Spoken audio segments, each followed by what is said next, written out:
Hello guys, ఇప్పుడు మనం చెప్పుకోబోయే ఈ మూవీలో ఒక అమ్మాయిని 5 అన్నదమ్ములు అయితే పెళ్లి చేసుకుంటారు. సో ఈ మూవీ యొక్క స్టోరీ అయితే చాలా డిఫరెంట్గా ఉంటుంది. అయితే ఇంతకీ మూవీ పేరేంటి, అంతేకాకుండా ఈ మూవీ ఎందులో స్ట్రీమింగ్ అవుతుంది, ఇలాంటి కంప్లీట్ డీటెయిల్స్ అయితే ఈ వీడియోలో చాలా క్లియర్గా మాట్లాడుకుందాం. దానికంటే ముందు మీకు మరికొన్ని మూవీస్ అలాగే వెబ్ సిరీస్ సంబంధించి సజెస్ట్ కావాలనుకుంటే మాత్రం మన ఎల్ఫై టాక్స్ ఛానల్ని సబ్స్క్రైబ్ చేసి రెడీగా ఉండండి. అయితే ఈ వీడియోకి నేనైతే ఒక 500 లైక్స్ అయితే టార్గెట్ ఇస్తున్నాను. సో ఆ 500 లైక్స్ అయితే కంప్లీట్ చేసి నన్ను సపోర్ట్ చేయండి. ఇక లేట్ చేయకుండా వీడియోని స్టార్ట్ చేద్దాం.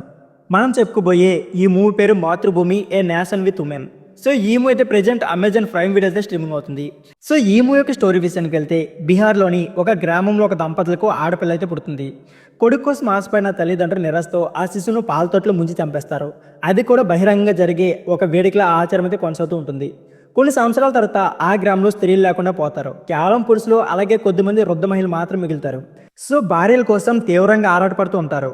వారు తమ నిరాశను పోర్నోగ్రఫీ సినిమాలు చూడడం, అలాగే ఆడవేశాలతో నృత్య ప్రదర్శనలు, జంతువులతో సంబంధాలు వంటి వికృతి చర్యల ద్వారా తీర్చుకుంటూ ఉంటారు. భార్యలను సంపాదించడానికి చాలా అడ్డదారులు తొక్కుంటూ ఉంటారు.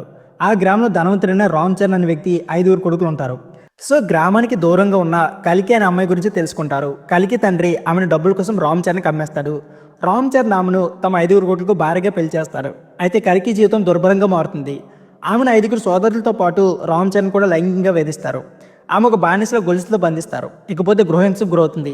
కలికి మాత్రం వాళ్ళలో ఒక సోదరుతో ప్రేమలు పడుతుంది. కానీ ఈ సంబంధం ఇతర సోదరులకు ఈర్ష్యను పెంచుతుంది. ఇంతలో ఆమె గర్భవతి కూడా అవుతుంది. కానీ బిడ్డకి ఎవరి తండ్రి తెలియకపోవడంతో సోదరుల మధ్య ఘర్షణ అయితే మొదలవుతాయి. ఈ గొడవలు గ్రామంలో హింసకు అలాగే అల్లర్లకు దారితీస్తాయి. దీనిలో చాలామంది పురుషులు చనిపోతారు. చివరికి కలికి ఒక ఆడబిడ్డకు జన్మిస్తుంది. సో మాతృభూమి అనే మూవీ తీవ్రమైన విమర్శలు అయితే ఎదుర్కొంది. 2003 వెనిస్ ఫిల్మ్ ఫెస్టివల్లో ప్రదర్శించబడింది. అక్కడ కూడా ఒక అవార్డు అయితే గెలుచుకుంది. సో ఫ్రెండ్స్, ఇది వీడియో. ఈ వీడియో నచ్చితే please like, share and subscribe my channel. Thank you for watching.